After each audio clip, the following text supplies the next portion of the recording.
नमस्कार दोस्तों। आज हम बात करने वाले हैं गुजरात विधानसभा चुनाव की। गुजरात में किसकी बनेगी सरकार, कौन बनेगा गुजरात का मुख्यमंत्री।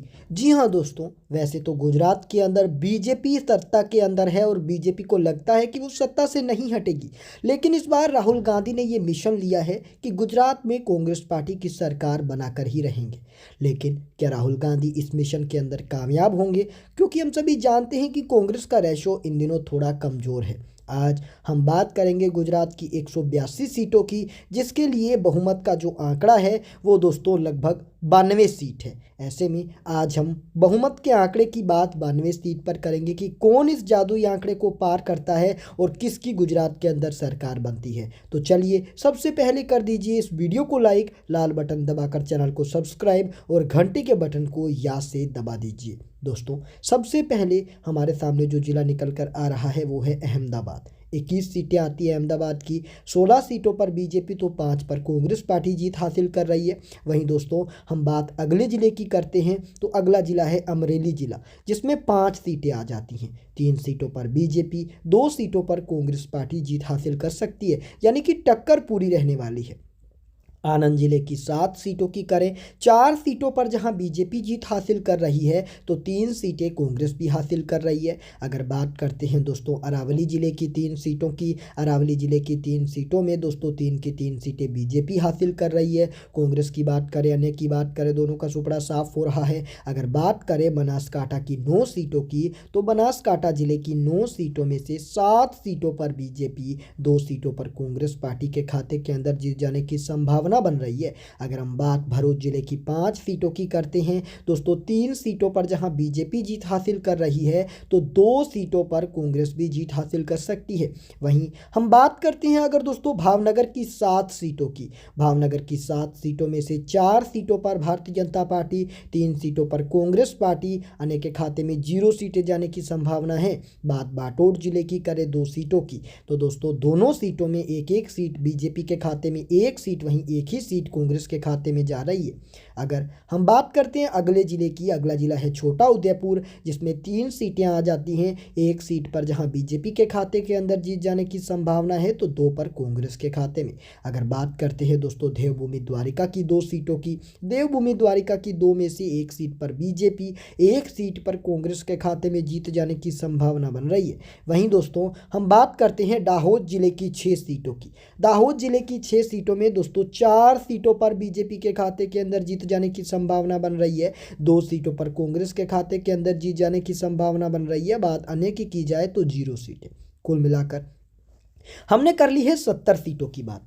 47 सीटों पर बीजेपी, हाफ 23 सीटों पर कांग्रेस पार्टी। बात अन्य की जाए तो अन्य का खाता नहीं खुलेगा, जहां आम आदमी पार्टी भी इस बार मैदान में रहने वाली है। लेकिन इतना अच्छा खासा प्रदर्शन इस बार आम आदमी पार्टी का नहीं रहने वाला, कांग्रेस बीजेपी में जबरदस्त टक्कर रहेगी। डांग जिले की करें बात तो एक सीट है, ये जो सीट है वो बीजेपी के खाते के अंदर जाने की संभावना है। अगर बात गांधीनगर की 5 सीटों की जाए, गांधीनगर की 5 में से 3 पर बीजेपी, 2 पर कांग्रेस पार्टी, अन्य के खाते में भी 0 सीटें जाने की संभावना बन रही है। अगर बात करते हैं दोस्तों गिर सोमनाथ की 4 सीटों की, गिर सोमनाथ की 4 सीटों में से 2 सीटों पर बीजेपी पार्टी, 2 सीटों पर कांग्रेस पार्टी, अन्य के खाते में 0 सीटें जाने की संभावना बन रही है। अगर बात जामनगर की 5 सीटों की करते हैं, जामनगर की 5 सीटों में से दोस्तों 2 सीटों पर बीजेपी पार्टी, 3 सीटों पर कांग्रेस के खाते के अंदर जीत जाने की संभावना बन रही है।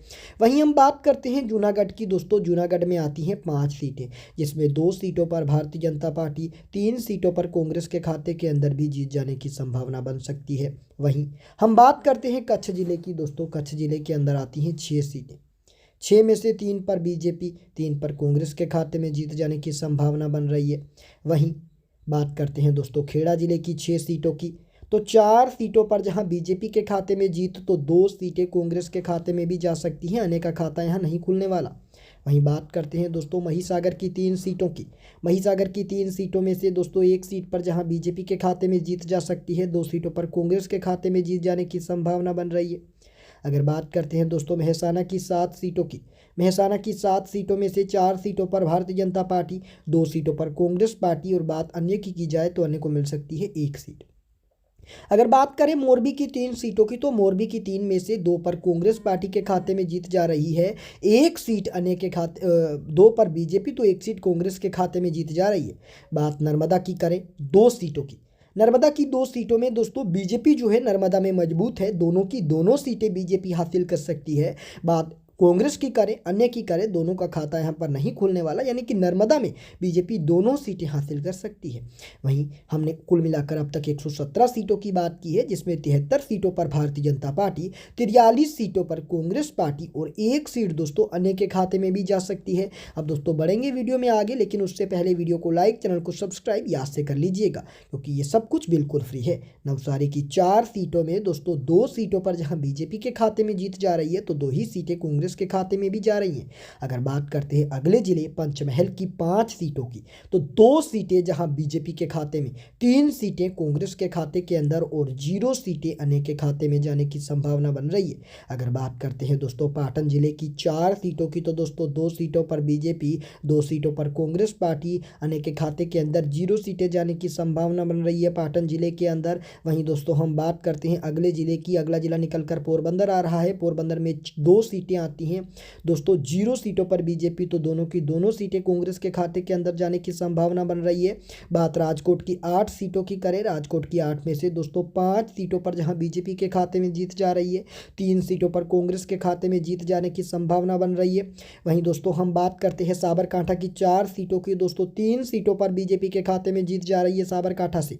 वहीं बात कांग्रेस की करें, मात्र 1 सीट जा रही है कांग्रेस के खाते में। बात करते हैं दोस्तों सूरत की, सूरत में आती हैं दोस्तों 16 सीटें, जिसमें बीजेपी मजबूत 10 सीटों पर, 6 सीटों पर कांग्रेस और अन्य की बात करें तो 0 सीटें अन्य के खाते में जा रही हैं।